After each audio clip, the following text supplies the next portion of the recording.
ഈ ചൂട് സമയത്ത് നമുക്കൊരു ഷേക്ക് ഉണ്ടാക്കി നോക്കിയാലോ? അതിനായിട്ട് ഞാനിവിടെ ചക്കക്കുരുവാണ് എടുത്തിരിക്കുന്നത്. ചക്കക്കുരുവിൻ്റെ തൊലിയെല്ലാം കളഞ്ഞ് കഴുകി വൃത്തിയാക്കി വെച്ചതാണ്. ഇത് നമുക്ക് കുക്കറിലിട്ട് കൊടുത്ത് ആവശ്യത്തിനുള്ള വെള്ളവും ചേർത്ത് കൊടുത്ത് നന്നായിട്ട് വേവിച്ചെടുക്കാം.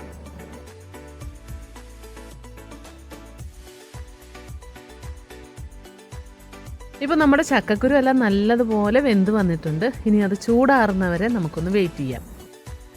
ഒരു മിക്സിയുടെ ജാർ എടുത്തിട്ടുണ്ട്. ഇതിലേക്ക് നമ്മുടെ ചൂടാറിയിട്ടുള്ള ചക്കക്കുരു ചേർത്ത് കൊടുക്കാം. ഇതിലേക്ക് ഞാൻ പാല് കട്ടിയാക്കി വെച്ചിരുന്നതാണ്, അതുകൂടി ചേർത്ത് കൊടുക്കുന്നുണ്ട്.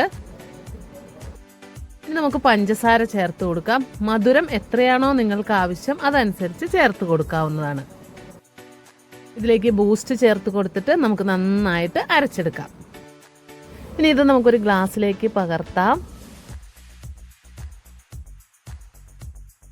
ഗാർണിഷിന് വേണ്ടി ഞാനിവിടെ ബൂസ്റ്റ് ചേർക്കുന്നുണ്ട്, പിന്നെ കാഷ്യൂസും ചേർക്കുന്നുണ്ട്.